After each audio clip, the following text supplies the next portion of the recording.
it is too late, because what you are going to be faced with is so much worse than the apartheid government. You are going to be faced with a pitiless force that is 1,000 times worse than the apartheid regime. A force of destruction and enslavement. Lawo amagama engiwathola kwividiyo ngisendele umama uNomusa Mdluli. Prophecy kaBaba Credo Mutwa in 2014. I've always said ukuthi angiyena umuntu othuka kalula, angiyena umuntu olahlekelwa ithemba kalula, and I am choosing not to be that person manje. But when reality ikuthi kumele kube khona action othathayo, angeke uzohlale ngesinqa phansi, ngeke usakazeke ngesinqa phansi uhlale ugive up, ubone ngazuthi all is lost. Because as long as sisakhona, as long as zonke lezi zinto zambuleka kuthina, there has to be something eyenzakalayo.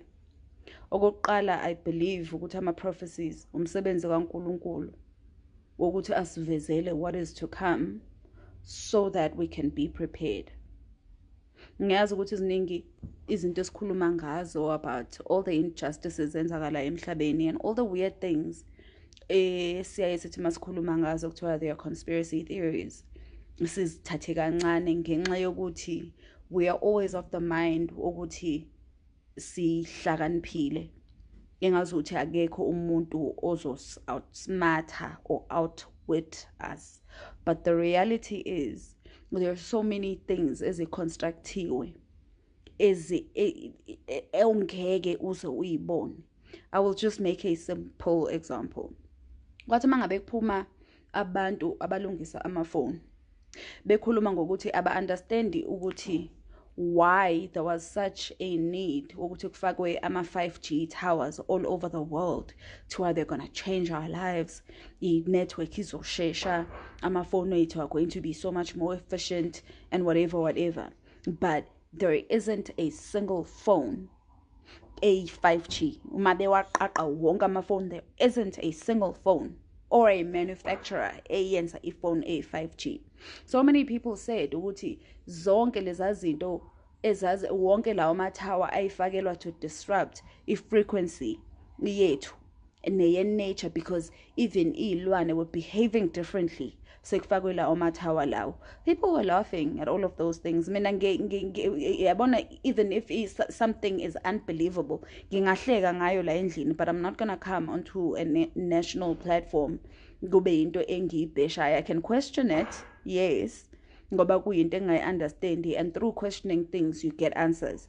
But we have moved backwards so much thina sizitshela ukuthi siyaprogressa kanti sibuyela emuva, in such a way that even nezinto lezi eyincane we don't even bother, kanti the detail iseyintweni eyincane.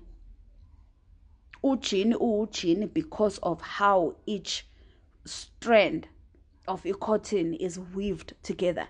Angeke uzothi ujini ujini, because there's so many elements enza ukuthi kugcine sekuyinto ephelele. So if we overlook all the small details, so papa mase ku too late. Yabona prophecy lena was in 2014, right? Ngiyaqala ukuzwa ngayo namhlanje, ngiyaqala ukuyibona manje, because it is not something that sparks any kind of interest ebantwini abaningi. And ileyo nto engishayisa ngovalo, because when we speak about how we have shared so much of imfihlo zethu ezabantu abamnyama with abantu mbumbulu, and they have taken all of those things bayisebenzisa for their own advancement and their own betterment, and in return they are using those things ukuthi bas oppress.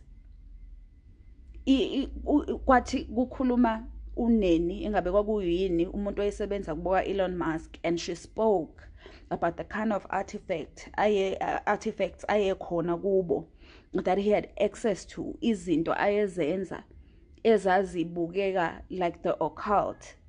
Kwabe ngazuthi no, abantu are just grasping at straws, or abantu are trying to hold on to some sort of fame because Elon Musk is now the talk of every town in the world. But the truth is, zonke lezi zinto esihlezi sisho ukuthi ziyafihlelwa indigenous people, izinto bekwe ezethu, izinto that they have access to, izinto ekuyizona manje abayilwelayo. Thina sithi sifuna umhlaba wethu back because we are thinking about sustenance yethu as abantu ukuthi kumele siwulime umhlaba, kufanele sidle emhlabeni, but bona eyabo in-need is so far beyond i-imagination yethu or our understanding, ngoba babheka ukuthi bazosustaina kanjani spiritually, babheka umnotho, babheka ukuba productive kwezwe lethu. But into engishayisa ngovalo ile yokuthi kunabantu who still don't understand how dangerous it is ukuthi asiboni labantu abamhlophe who are flocking from all over the world ukuzohlala lana, bathenge imhlaba, i-constitution yethu bavumelayo, bavule iy'nhlangano zepolitiki, babe namalokhuzana, ba-conspire against abantu bezwe. And zonke lezo zinto kulokho kuthiwa you are hateful, uzonda abantu abakwelinye ibala, yonke into kuwena is dread, yonke into kuwena is horror, yonke into kuwena kufanele uhlezi usabisa abantu. Izinto engikhuluma ngazo are not ama-cautionary tale esiwafundayo sometimes kule incwadi lezi kuthiwa ezenkolo. Izinto engikhuluma ngazo izinto that are going to affect us, whether umzalwane or awuyena umzalwane, whether you are into African spirituality or i-Satanist, zizos-affecta sisonke. Because sisonke we are so disjointed as communities, umuntu nomuntu ubheka siqu sakhe kuphela. By the time siphaphama, there'll be nothing left for umuntu onsundu. Izinto ezivuvuzelwe emoyeni, izinto ezithelwa emhlabeni wethu, they have figured out ukuthi bazothi mase ubebulele lo mhlaba usuhluleka ukusondla sesifile sisonke, bona bayokwenza njani to rejuvenate umhlaba. But ngenxa yokuthi sazi kakhulu, ayikho into okwaziyo ukuthi uyimamele komunye umuntu ombona less than you, or umuntu of a lesser ngizothi yini ubuhlakani than you. Asesenkingeni enkulu guys, because ama-forces esibhekane nawo akuzona izinto ey'ncane. It's not just about financial gain, but it's about spirituality sisonke. Kunaleya ncwadi leyana esebhayibhelini ekhulunywa ngokuthi kufanele kusuke abanye abantu kwelinye ilizwe bayobulala abanye kwelinye ilizwe ngoba uNkulunkulu babekelile lelo lizwe.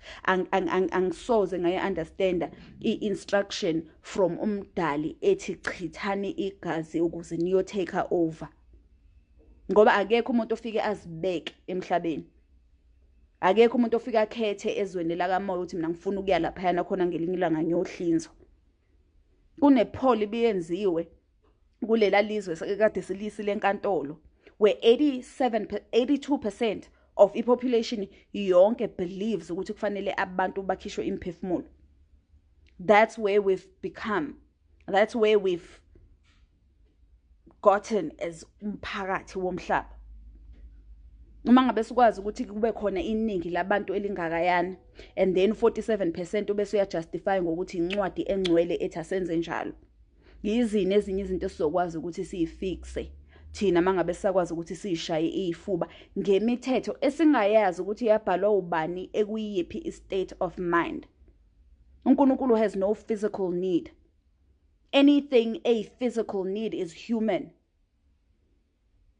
Anything enobumhobholo enesihluku is human. Bese sithatha thina incwadi sihluleke ukuzi-interpreta ngendlela engcwele. Angazi noma ngizothi yini, because baningi ngikhulumela ekutheni baningi abantu abakholelwayo kulezo zinto, and they hold on to those things even when those things are to the detriment of humanity. Yilezo inkolelo kufanele simove away from zona, sibuke iqiniso for what it is, because iyona nto kwemanje esivimbile ekutheni sibabone abantu abayizitha zethu, izitha zikaNkulunkulu nezitha zemvelo.